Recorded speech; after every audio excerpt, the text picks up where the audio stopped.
평안이 되시는 줄 믿습니다. 오늘 찬양 가운데 정말 은혜가 되는 가사였죠. 우리 예수 그리스도가 참된 우리의 평안이 되시고 참 소망이 되시고 참 기쁨이 되신다는 고백입니다.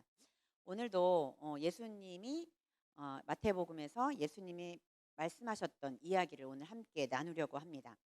오늘 22장 1절에 보면 예수께서 다시 비유로 대답하여 이르시되라고 이야기합니다. 다시라는 건 뭘까요? 그 전에 어떤 비유의 말씀이 있었다는 얘기죠. 이 다시라는 비유로 이게 세 번째 비유라는 것을 우리가 알 수 있습니다. 21장에서 보면 첫 번째 비유와 두 번째 비유가 나오는데 또 같은 맥락의 비유예요. 첫 번째 비유는 종교 지도자들을 고발하는 비유죠. 오늘도 마찬가지로 이 혼인잔치 비유를 통해서 종교 지도자들에 대한 고발을 하고 있는 비유입니다. 이 첫 번째 비유에서는 포도원에 두 아들이 있는데 이 두 아들에게 포도원에 대해서 포도원에 가라라고 얘기했어요. 근데 첫 번째 아들은 네 하고 안 갔어요. 근데 두 번째 아들은 안 가요 그리고 갔어요. 누가 간 거죠? 둘째 아들이 간 거, 두 번째 아들이 간 거죠. 이처럼 우리가 예수님을 믿고 오랜 신앙생활을 했지만 하나님의 말씀에 순종하지 않고 하나님의 말씀을 받아들이지 않는 사람들이 있다라는 이야기를 비유로 말씀하고 계세요. 마태복음은 특별히 비유의 말씀이 많은데 이 마태복음은 마태가 이 고급 관리들, 바리새인이나 서기관들, 종교 지도자들한테 쓴 책이에요. 그래서 굉장히 부유층 또 관리자들 이런 분들에게 썼기 때문에 이런 비유들이 굉장히 많이 나오고 있어요. 두 번째 비유는 포도원 농부 비유예요. 두 번째는 농부들에게 세를 주고 주인이 타국에 가게 됐어요. 그래서 열매를 거둘 때가 됐는데 종들을 보내서 열매가 어떻게 됐는지를 확인하려고 하는데 그 종들을 세를 주었던 그 사람들이 죽이고 폭행하고 폭행을 하면서 그 사람들을 그렇게 보냈어요. 그래서 또 보냈어요, 종들을. 그랬더니 똑같이 죽이고 폭행을 했어요. 그런 다음에 이 포도원 농부가 아들을 보냈어요. 근데 아들은 상속자였죠. 이 상속자들도 죽입니다. 이 모든 비유, 이 두 가지 비유 또 오늘 비유에 나온 것은 예수 그리스도가 이 땅에 오셔서 어떻게 죽으시고 어떻게 우리를 구원하셨는지를 보여주는 비유이죠. 이래서 이렇게 비유를 말씀하실 때 21장 45절에 보면은 대제사장들과 바리새인들이 예수의 비유를 듣고 자기들을 가리켜 말씀하신 줄 알았어요. 이 비유를 들으니까 이거는 내 얘기구나라고 얘기를 들었죠. 그런데 예수님이 말씀하셨는데도 이 사람들이 말씀을 깨닫고 순종하지 않는 거예요. 저는 그래서 이 말씀을 보면서 위로가 됐어요. 내가 말씀을 20년 전에도 안 변하는 사람은 안 변하는구나. 예수님도 안 변했다는 거예요. 그런데 우리는 오늘 이 시간 이 말씀을 듣고 깨닫고 하나님 앞에 돌아서는 멋진 청년들 되시기를, 성도들 되시기를 축원합니다. 아멘.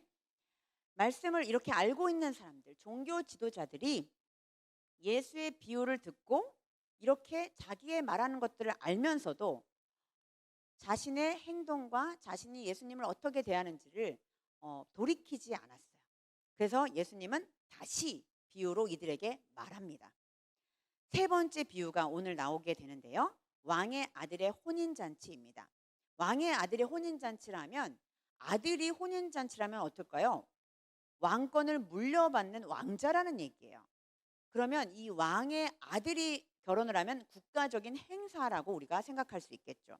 그래서 3절에 보면 그 종들을 보내어 그 청한 사람들을 혼인잔치에 오라 하였더니 오기를 싫어하거늘 이라고 기록했어요. 너무 이상한 비유지 않아요, 여러분? 왕이 오라고 하는데 오질 않아요. 이게 얼마나 아이러니해요? 근데 여기서 주목해야 될 것은 그 청한 사람들이에요. 그 청한 사람들. 이미 청했던 사람들을 리스트를 뽑았다는 얘기예요. 그래서 이것은 우리가 이해하려면 고대 히브리인들의 초대 문화를 좀 알아야 돼요. 고대 히브리인들은요, 항상 초대를 두 번에 이어서 합니다. 첫 번째로는 리스트를 작성한 후에 여기에 청한 사람들을 정해요. 그런 다음에 컨펌을 하죠. 이때 우리가 잔치를 할 테니까 여러분 오십시오라고 리스트를 먼저 보내요. 그런 다음에 그 규모와 날짜와 시간이 정확하게 또 정해지면 다시 마지막 초대 형식으로 초대장을 보냅니다. 고대 히브리인들은 항상 이렇게 초대를 했어요. 그래서 그날 꼭 오십시오라고 해서 오늘 이 3절에 나오는 초대장은 몇 번째 초대장이죠, 여러분? 두 번째 초대장이에요, 두 번째. 첫 번째가 아니에요. 그래서 이제 날짜도 픽스됐고 규모도 픽스됐고 다 결정이 됐어요. 그 결정을 가지고 이제 그날만 오시면 됩니다라고 하는데 이 사람들이 오기를 싫어했다는 거예요. 첫 번째 초대했을 때는 이 사람들이 응했다는 얘기예요. 그런데 두 번째 이제 다 잔치 음식 뭐 다 맞춰놨는데 사람들이 안 온다는 거예요. 그럼 어떻게 해요? 그 잔치가 망하는 거죠. 그러니까 얼마나 이 주인이 이 왕이 얼마나 황당하겠어요. 그래서 왕이 어떻게 해요? 4절에 또 보내겠죠. 다시 다른 종들을 보내며 이르되 이렇게 잔치를 다 준비해 놓고 인원까지 다 정리가 됐는데 안 오니까 이 왕이 정말 자비한 왕이에요. 자비스러운 왕이에요. 그래서 이분이 또 종들을 보냈는데 이 고대 초대 문화에서는 다음에 다른 종을 보낼 때는 어떤 종들을 보내냐? 직급이 조금 더 높은 사람을 보내요. 이제 이게 얕은 사람을 보내니까 안 오는구나. 그래서 더 고위 직급을 보내게 돼요. 그래서 초대된 직급이 더 높은 사람을 보내었는데 이 사람들이 또 어떻게 지금 반응하는지 보세요. 5절 그들이 돌아보지도 않고 한 사람은 자기 밭으로 한 사람은 자기 사업하러 가고 6절 그 남은 자들은 심지어 그 종들 더 높은 직급에 있는 종들을 잡아서 모욕하고 죽였어요. 이거 너무 웃기지 않아요? 예를 들어서 국가에 어떤 큰 일이 있어요. 그러면 옛날에 우리 그 드라마나 사극에 보면은 중국의 큰 나라 중국에서 사신을 보내요. 우리나라로. 사신을 보내면 그 사신을 어떻게 대접하죠? 극진히 대접하죠. 엄청 정말 큰 일이 정말 큰 행사기 때문에 그 사신을 엄청나게 극진히 대접합니다. 근데 그 사신이 만약에 비위가 상했어. 기분이 나빴어. 만약 거기서 뭔가 자신의 마음에 들지 않는 게 있어. 그러면 어떻게 되죠? 돌아가 가지고 그 나라에 대해서 나쁘게 얘기를 하거나 그 나라에 대해서 적대적인 마음을 갖게 돼요. 근데 심지어 이 사신을 죽이게 되면 어떡할까요? 이거는 국가적 전쟁이에요. 오늘 이 말씀을 하고 있는 거예요. 이 왕이 얼마나 수많은 인내와 기회를 주고 종들을 3번씩이나 보냈음에도 불구하고 거절당하고 이 왕이 무시를 당했던 이 사건입니다. 그런데 사신을 보낸 것처럼 똑같이 종들을 거절뿐만이 아니라 죽이고 모욕했다는 거예요. 그러면 이제 이 왕이 가만히 있을까요? 아니죠. 이건 반역이고 이거는 국가적인 전쟁을 선포하는 거예요. 그래서 어떻게 했냐면 7절에 임금이 이제 드디어 손을 씁니다. 노하여 군대를 보내어 그 살인한 자들을 진멸하고 그 동네를 불사르고라고 기록되어 있어요. 여기 혼인잔치 한번 안 갔다고 이렇게 군대를 보내서 우리를 죽여라고 생각할 거리가 아니라는 거예요. 이 문제는 7절에 이렇게 뜬금없이 나온 것이 아니라 이거는 국가적 전쟁을 표시하고 있는 거예요. 비유인 거예요. 비유. 그래서 이게 말이 돼라고 생각하면 안 되고 비유로서 하나님이 빗대어 이 바리새인과 또 서기관들 고위 종교 지도자들에 대해서 이야기하고 있는 거죠. 여기에서 군대는 성경에서 나오는 모든 군대라고 표현되는 것은 하나님의 징계와 심판의 도구를 이야기하고 있습니다. 그래서 더 첫 번째, 두 번째 비유 다음에 이 세 번째 비유에서 하나님께서는 너희들을 끝까지 참아주시지만 이제 끝까지 해서 안 되면 심판하겠다라는 예수님의 말씀의 선포입니다. 이러면서 이 왕이 이제 그 사람들을 불사르고 또 진멸하게 된 다음에 어떤 행동을 또 취하시냐면 9절에 보겠습니다. 내 거리 길에서 만나는 대로 혼인잔치에 청하여 오라 한데 다른 새로운 초대를 준비하세요. 날짜는 이미 정해져 있어요. 그런데 이 혼인잔치에 이미 초대됐던 사람들, 초청되었던 사람들이 오지 않기를 거부하고 이 사람들이 정말 반역에 가까운 거절을 했기에 이 초청이 옮겨집니다. 요한계시록에서는 이러한 비슷한 비유로 촛대가 옮겨졌다라는 표현을 쓰기도 하죠.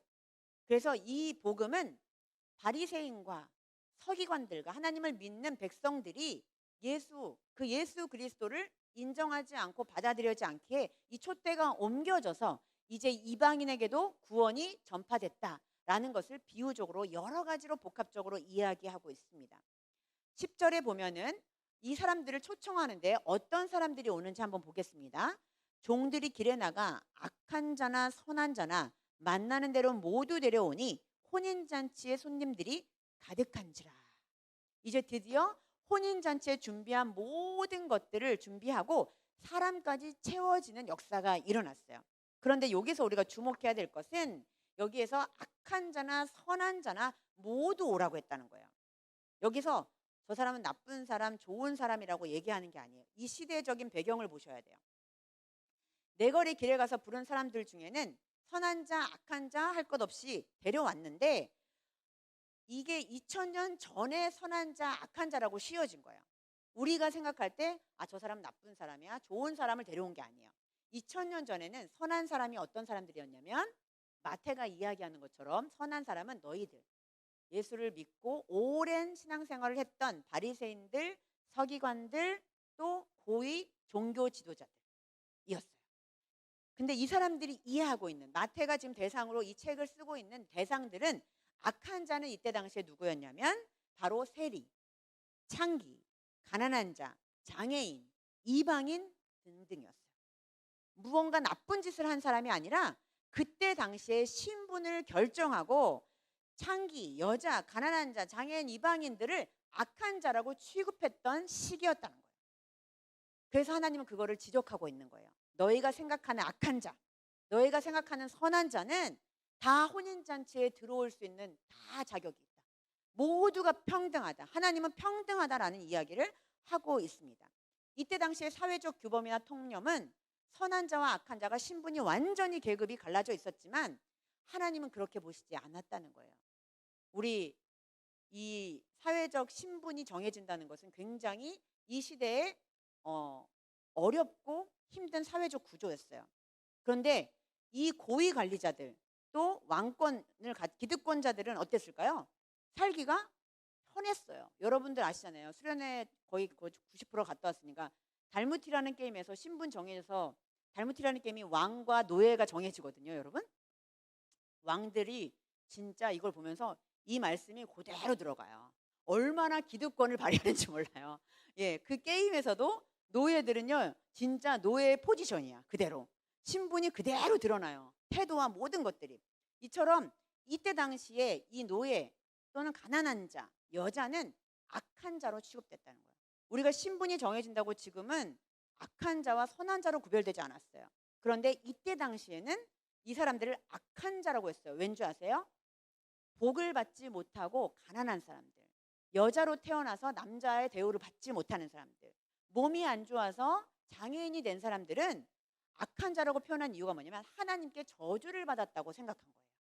그래서 이 사람들은 하나님께 저주를 받으면 반드시 죄를 지었다고 생각했던 통념이 있었던 거죠, 사회적으로. 그래서 이 사람들을 악한 자라고 해서 하나님의 구원에 들지 못하는 자, 천국에 갈 수 없는 자라고 이야기했어요. 그래서 이 예수님께서 이 비유를 통해서 완전히 사회적 개념과 통념을 완전히 개혁시킨 말씀이라고 보시면 됩니다. 예수님은 굉장히 개혁가고 혁신가셨어요. 이런 비유의 말씀 한마디로 사람들을 깨어버리고 이 사람들이 스스로 찔리게 하고 스스로 개혁하게 만들었던 분이시기도 합니다. 근데 여기서 우리가 잔치에 이상한 일이 벌어지기 시작합니다. 11절 말씀입니다. 임금이 손님들을 보러 들어올 때 거기서 예복을 입지 않은 한 사람을 보고 이르되 친구여 어찌하여 예복을 입지 않고 여기 들어왔느냐 하니 그가 아무 말도 못하거늘. 임금이 그렇게 자비로워서 악한 자와 선한 자 신분을 구별하지 않고 천국잔치에 다 초대를 했는데 거기에서 예복을 입지 않는 한 사람을 발견하자마자 이 사람을 어떻게 했냐면 임금이 사환들에게 말하되 13절 그 손발을 묶어 바깥 어두운 데에 내던지라 거기서 슬피 울며 이를 갈게 되리라 하니라. 저는 이거 보고 아니 뭐 이렇게까지 해야 돼? 라는 생각을 하게 됐어요. 그러나 우리가 이 비유는 하나님의 심판을 상징하고 있다는 거죠. 왜 예복을 안 바꿔 입었을까? 얘는 돈이 없었을까? 라고 생각하면 안 되고요. 이때 당시에 혼인잔치, 왕의 잔치에 초대되면요 이 왕이 준비한 모든 예복을 다 줘요. 손님들에게 다 줍니다. 그리고 바꿔 입을 시간도 주고 잔치에 참여할 수 있도록 모든 것을 준비와 세팅을 해줘요. 그런데 이 사람은 사람들 다 하고 있는데 혼자만 예복을 입지 않고 있었다는 거예요. 그래서 너는 왜 입지 않았느냐라고 묻죠. 인격적으로 묻는데 그때도 또 아무 말을 하지 않아요. 뭐예요? 여러분, 사람이 말을 하는데 대답을 안 하면 어떤 마음이 들어요? 존경스럽나요? 기분이 엄청 나쁘죠. 이 왕이 그래서 이렇게 심판을 하게 된 거예요. 이 비유는 14절에 결론이 나와 있습니다. 청함을 받은 자는 많되 택함을 받은 자는 적으니라. 우리가 새로운 초대로서 하나님께서 세 번째 초대한 길거리에서 선한 자, 악한 자들을 불러온 그 초대는 사실 우리를 향한 초대입니다. 오늘 하나님의 말씀이 이 시절에, 이 현대에 왔을 때 해석될 때 우리는 선한 자이기도 하고 악한 자이기도 합니다. 우리는 다 길거리에서 버려질 수밖에 없는 영혼들이었는데 하나님께서 우리를 초대해 주셨어요. 초대 받은 자에게 반드시 행하고 반드시 지켜야 될 선이 있어요. 그게 뭐냐면 바로 예복을 갈아입는 거예요. 근데 이 예복을 주셨는데도 안 갈아입었다는 거죠. 근데 그럼 이 예복은 성도들에게 있어서 지금 현재에 있어서 무엇인가? 그 예복은 어떤 옷인가? 반짝인가? 호피무늬인가? 이런 옷이 아니라 오늘 성경은 이 옷을 이렇게 이야기하고 있습니다. 갈라디아서 3장 27절 다 같이 읽겠습니다. 시작. 누구든지 그리스도와 합하기 위하여 세례를 받은 자는 그리스도로 옷 입었느니라. 이 예복은 바로 예수 그리스도로 옷 입은 거예요. 여러분, 이걸 이제 이 단어 하나 때문에 착각하면 안 되는데 예수 그리스도의 옷을 입은 게 아니에요. 예수 그리스도가 입었던 옷을 우리가 걸친 게 아니라 예수 그리스도 옷 자체를 우리가 입었다는 얘기예요. 예수 그리스도로 옷 입은 거예요. 여러분들 안에, 여러분들이 지금 이렇게 보여지지만 여러분들은 예수 그리스도가 된 거예요. 세례를 받았다는 건 뭐예요, 여러분?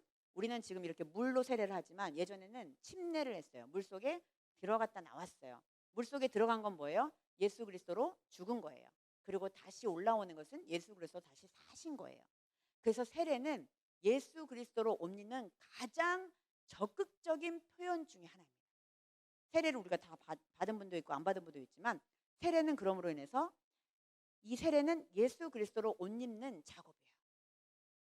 그런데 이 예수 그리스도로 옷 입는다는 것은 무엇이냐면 내가 예전 것을 버리고 새 옷을 입는다는 표현을 성경에서 굉장히 많이 합니다. 그래서 골로새서에 보면 새 사람을 입었으니 자기를 창조하신 이의 형상을 따라 지식에까지 새롭게 하심을 입은 자니라 라고 기록되어 있습니다. 골로새서 3장 10절 말씀이에요. 우리가 입었던 패턴들이 여러분 있습니다. 여러분이 예수 그리스도로 옷 입기 이전에 내가 사람들을 미워하고 부정하고 또 욕심을 가지고 악함과 탐심을 가졌던 사람들이에요. 또 우상숭배를 가졌던 사람들이에요. 그런데 예수 그리스도로 옷 입은 다음에 예복으로 갈아입은 다음에는 어떻게 살아가느냐? 바로 자기를 창조하신 이의 형상을 따라 지식에까지 이르게 된다는 거예요. 이것은 구원을 받은 자들이 반드시 이런 행위로서 나아가야 된다는 얘기죠. 우리 구원받은 자들은 구원이 행위의 조건은 아니지만 구원은 반드시 옳은 행실과 새 사람을 입는 행동으로 이어져야 된다고 오늘 말씀하고 있습니다. 우리가 예수 그리스도로 옷 입는다, 예수 그리스도로 예복을 갖춰 입는다라는 것은 우리가 하나님께 초대된 자들이기 때문에 당연히 우리가 해야 될 행위입니다. 그러므로 우리 가운데 아직도 하나님께 초대를 받았지만 하나님의 혼인잔치, 하나님의 구원의 역사 가운데 하나님의 예배의 초청 자리에 아직도 예복을 갈아입지 않고 가만히 있는 자들이 있다면 우리는 오늘 이 시간 하나님께 정말 믿음으로 고백하면서 나에게 예수 그리스도로 옷 입혀달라는 그 예복을 내가 입겠습니다 라고 결단하며 고백하는 시간이 되어야 할 줄로 믿습니다. 오늘 이 시간에 예배의 축제 자리에 오신, 예배의 혼인잔치에 오신 여러분들을 정말 환영합니다. 이 빛 속에서 또 이런 꿉꿉한 날씨 속에서 이 예배의 자리, 하나님의 축제 혼인잔치에 오신 것을 정말 환영합니다. 그러나 여기에 앉아 있더라도 우리 가운데 아직도 예복을 갈아입지 않고 있는 자들이 있다면 오늘 이 시간 우리가 이 말씀을 통해서 결단하고 또 찬양을 통해서 하나님의 영광을 고백하며 그리스도로 옷 입는 시간이 되기를 주님의 이름으로 축복합니다.